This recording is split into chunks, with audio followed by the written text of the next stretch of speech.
नमस्ते दोस्तों, मैं विजय ठक्कर और आप सबका स्वागत करता हूं हमारे एक नए वीकली एनालिसिस वाले वीडियो में। अभी आज से हमारे चैनल पे हम लोग एक वीकली सीरीज शुरू करने वाले हैं जहां पे हम लोग बात करेंगे कि लास्ट वीक में मार्केट में क्या हुआ, आने वाले वीक में हमें कौन सा सेक्टर जो है स्ट्रांग है वो देखना चाहिए और उसके अंदर कौन से स्टॉक स्ट्रांग है। और मैंने ये सोचा कि भाई ये चीज करने के लिए हमारे पास सबसे बेस्ट जो है वो है राजू जी। तो welcome Raju ji. Thank you. एक चीज जो इसके पहले जो है हम लोग मार्केट क्या लगता है डेली बेसिस पे करते थे और काफ़ी जो अप्रिसिएट भी हुआ वो पूरे सीरीज का, लेकिन कुछ ना कुछ टाइम का थोड़ा सा दिक्कत था जिससे डेली जो है वो नहीं हो पा रहा था। बट इसलिए अब जो है डेली के बदले वीकली हम लोग स्टार्ट कर रहे हैं और वीकली बेसिस पे हम सबसे पहले जैसा आपने बताया कि यहाँ की कुछ एसेट क्लास का पहले एनालिसिस करेंगे, उसके बाद फिर सेक्टर की बात करेंगे और साथ ही साथ सेक्टर के बाद उसके बाद आएंगे कि इंडेक्स क्या परफॉर्म कर रहा है, कैसे हो रहा है। देन हम लोग आएंगे सेक्टर पे, फिर उसके बाद कुछ स्टॉक्स पे आएंगे। तो देखो, ये वीडियो जो है ना, ये वीकली सीरीज का मेन इंटेंशन ये है कि हम आपको बता सके कि एक ट्रेडर का प्रोसेस क्या होना चाहिए, हर हफ्ते या हर महीने उसे कैसे मार्केट को अप्रोच करना चाहिए। यहाँ पे हम लोग कोई भी स्टॉक रिकमेंडेशन या बाय सेल या होल्ड का हम लोग सजेशन नहीं कर रहे हैं। हमारा प्योर इंटेंशन ये है कि हम कैसे हमारा प्रोसेस को करते हैं, आप उसको देखो और आप भी उससे सीख के उसी तरीके से करो, तो आप लोगों को आने वाले जो भी वीक में, मंथ में जो स्ट्रॉन्ग सेक्टर है, स्टॉक्स है, इजीली आप उसको पकड़ सकते हो। सो स्टार्ट करते हैं। अगर हम बात करें कि यहाँ की ऑल एसेट क्लास से, सो ऑल एसेट क्लास मतलब क्या हुआ कि यहाँ की जैसे इक्विटी एक एसेट क्लास हुआ, गोल्ड एक कमोडिटी का जो ये हुआ था, यानी कमोडिटी एक एसेट क्लास हो गया, उसके बाद बॉन्ड एक एसेट क्लास हो गया और करेंसी एक एसेट क्लास हो गया। करेक्ट। अब ये चारों का अगर हम इक्विटी की बात करें तो निफ्टी 50 वो एक इंडेक्स जो है जो जिसको सब लोग ये देखते हैं। उसके बाद अगर कमोडिटी में गोल्ड और बॉन्ड की अगर हम बात करें तो जीएस कंपोजिट और यूएसडी आईएनआर जो करेंसी के लिए। ये जो चार्ट आपको दिख रहा है ये आरएस चार्ट है, रिलेटिव स्ट्रेंथ चार्ट, जिसका अगर आप डिटेल में और अगर जानना है तो इनसाइट पे है और बाकी जगह और यानी वीडियो है अपना, उस पे जाके आप देख सकते हो। सो ये गोल्ड अपॉन निफ्टी 50 में क्या किया कि गोल्ड ये दिखता है कि हाँ कि अगर ये डी स्मार्ट जो ये एक इंडिकेटर है जो डी स्मार्ट के ऊपर में है तो ये इंडिकेट करता है कि गोल्ड आउट परफॉर्म कर रहा है अगेंस्ट निफ्टी 50। सिंपल का अगर हम बात करें कि कमोडिटी आउट परफॉर्म कर रहा है अगेंस्ट इक्विटी, ठीक है। अगर यहां पे अगर ये जो दिख रहा है बॉन्ड, यानी अगर ये आरएस चार्ट अगर इस डी स्मार्ट के नीचे में है, ये इंडिकेट करता है कि बॉन्ड जो है अंडर परफॉर्म कर रहा है निफ्टी को, इक्विटी को, राइट। वैसे ही यूएसडी आईएनआर, अब ये अगर करंट अगर आप देखोगे तो करंट में क्या है, डी स्मार्ट के नीचे है, मतलब यूएसडी आईएनआर अंडर परफॉर्म कर रहा है इक्विटी को। मतलब ये जो चार्ट है, ये जो फॉर्मेट है, उसको देख के हमें ये समझ में आ रहा है कि भाई अभी फिलहाल इक्विटी मार्केट आउट परफॉर्म कर रहा है गोल्ड को, बॉन्ड को और यूएसडी आईएनआर को, तीनों एसेट क्लास। अब इस फेज में देखिए तो ये कमोडिटी आउट परफॉर्म कर रहा था, मतलब इक्विटी से कमोडिटी आउट परफॉर्म ज्यादा कर रहा था, लेकिन अब जो है कमोडिटी अंडर परफॉर्मेंस स्टार्ट हो गया। तो एक सवाल आपके पास, ये जो चार्ट हम लोग देख रहे हैं वो पॉइंट एंड फिगर का है, पर इसमें बॉक्स साइज क्या है हमारा? इसमें 0.10 बॉक्स साइज है, बिकॉज इंडेक्स ये टाइप का है। अगर हम देखें तो निफ्टी 50 है, गोल्ड है और ये, और डेली टाइम फ्रेम है, यानी एवरी 3:30 के बाद वाला और जो भी क्लोजिंग जो होगा उसके बाद का। ठीक है। तो ये हो गया इंडिविजुअल चार्ट, ये हो गया आरएस चार्ट। करेक्ट।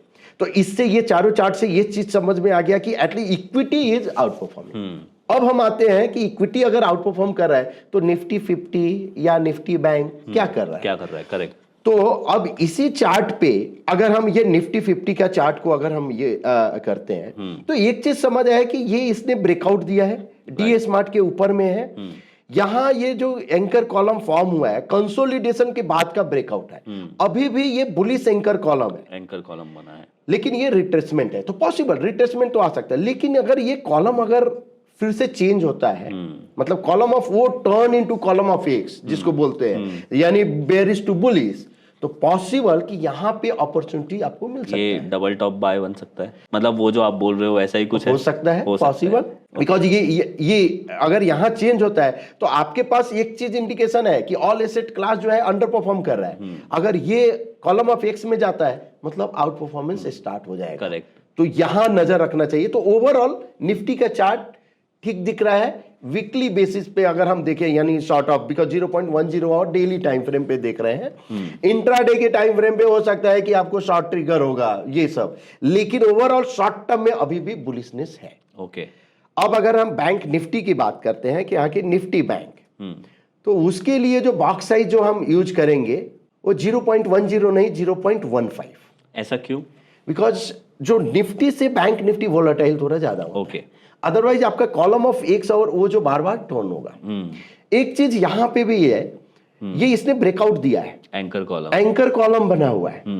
ये फॉलो थ्रू भी आया, लेकिन ये एक जो ये यहाँ पे जो दिख रहा है कि यहाँ की स्मॉल एक प्रीवियस को इमीडिएट रिट्रेसमेंट हुआ है। अगर ये डबल बॉटम सेल बनता है तो जरूर बुल ट्रैप जिसको पैटर्न जो बोलते हैं पॉइंट एंड फिगर में, मतलब ये क्या हो गया, ट्रैप हो गया। हाँ। अगर यहाँ पे बुलिश हुआ उसके बाद इमीडिएट अगर बेरिश हो जाता है तो बुल ट्रैप हो गया। ओके। तो ये एक बेरिश जरूर है, बट अभी भी ये डीए स्मार्ट के ऊपर में है। तो डेली टाइम फ्रेम पे बेरिश तो नहीं हम बोलेंगे, सेटअप जरूर अभी भी बुलिश है, जिसको हम सेटअप की बात करें। जैसे निफ्टी में भी सेटअप क्या है, बुलिश है, बुलिश है। बैंक निफ्टी में भी सेटअप बुलिश है। ओके। अब इसको अगर एनालिसिस 1 मिनट के भी टाइम फ्रेम पे अगर करना है तो करके देखा जा सकता है कि अगर शॉर्ट टर्म में अगर आता है, जैसे एक एग्जांपल हम निफ्टी की अगर हम देखें, निफ्टी फ्यूचर चलो करते हैं और इसमें फिर 0.05। ओके।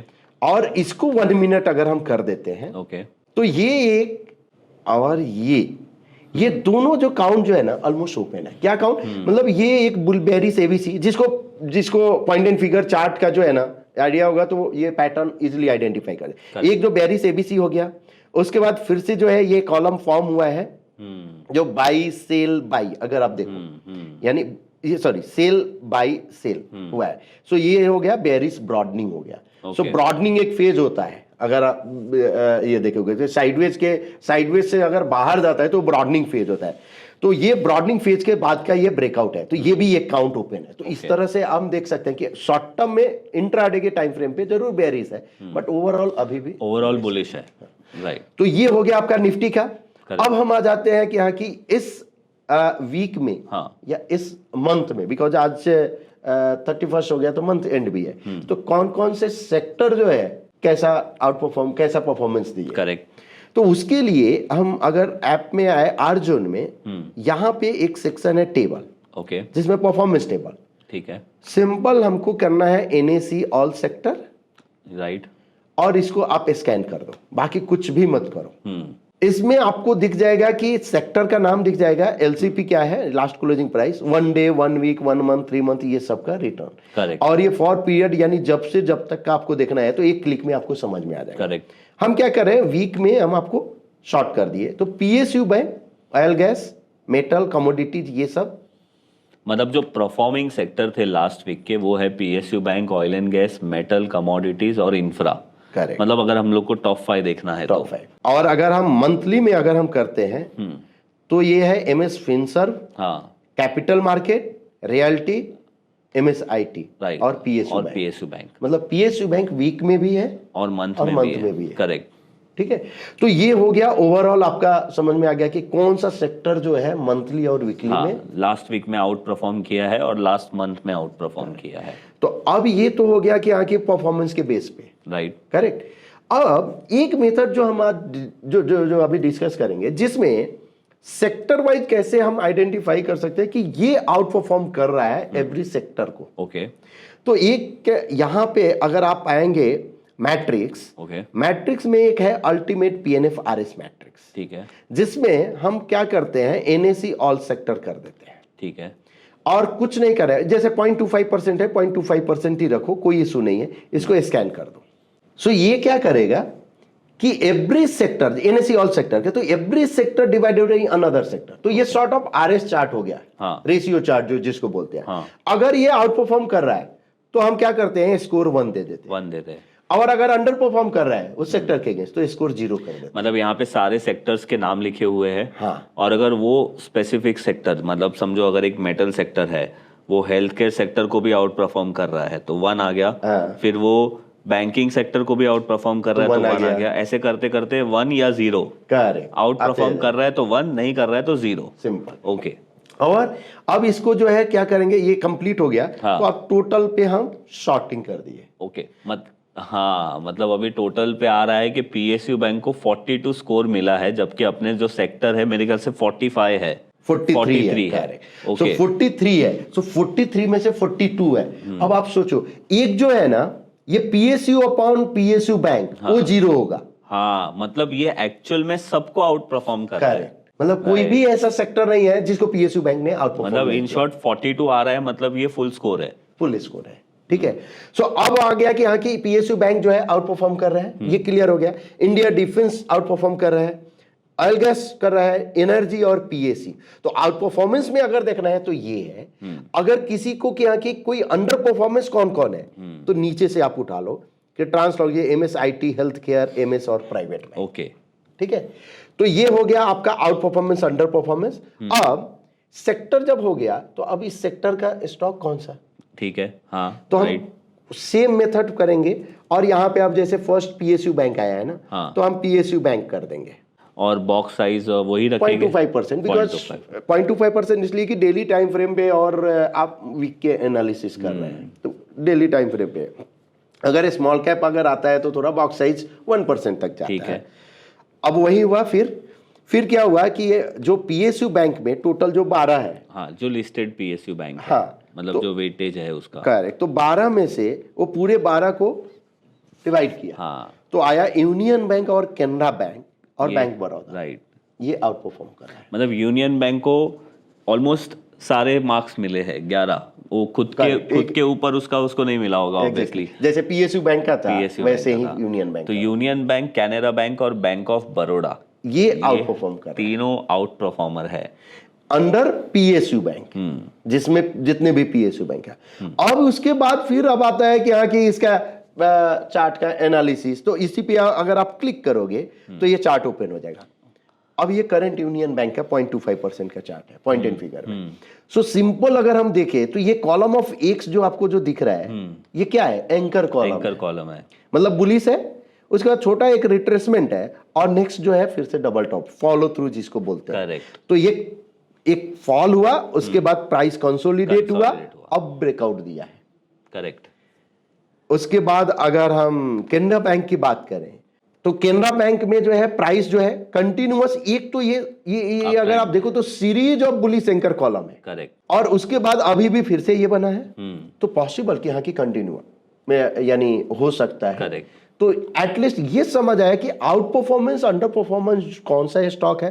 अब अगर हम पीएसयू बैंक में अगर अंडर परफॉर्मर अगर कौन सा है, तो सेंट्रल बैंक जो है अंडर परफॉर्मर, जो कि सबको अंडर परफॉर्म कर रहा है। 0 मार्क्स है उसको बेचारे को।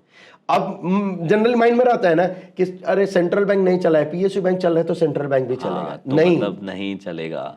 आपको अगर देखना है तो आप ध्यान रखो union bank, Canara bank, bank of Baroda, PNB, उधर आप ध्यान रखो। करेक्ट। अच्छा, तो ये हमने एक सेक्टर का किया। हाँ। बट वैसे हम अगर टॉप 3 जो परफॉर्मिंग सेक्टर है हम सबका कर सकते हैं। बिल्कुल, है ना, सेम में। और एक अभी एक सेक्टर का हम और करते हैं। अपना जो टॉप 3 में सेक्टर था उसमें एक था डिफेंस सेक्टर।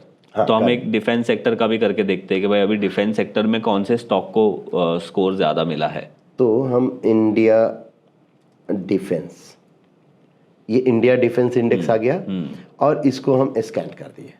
सब कुछ सेम 18 है टोटल इंडिया डिफेंस में, 18 स्टॉक्स है। हाँ, अब 18 स्टॉक्स में से ये स्कैन किया और ये ऑटोमेटिक बताएगा कि हाँ कि कौन सा स्टॉक जो है ना आउट परफॉर्म कर रहा है। करेक्ट। सो बीएल, एमटारटेक, डायनेमटेक, बीडीएल, भारत फोर्ज, ये सब जो है आउट परफॉर्म कर रहा है। Correct. ये बीएल तो सबको आउट परफॉर्म कर रहा है। हाँ, उसको मतलब तो फुल स्कोर। अगर आप इसका चार्ट भी ओपन करो तो आपको समझ आएगा कि हाँ कि कैसे ये एक टर्टल फॉलो थ्रू जिसको मालूम होगा, ट्रैप भी होगा, मूविंग एवरेज डाल दो तो मूविंग एवरेज के ऊपर भी होगा।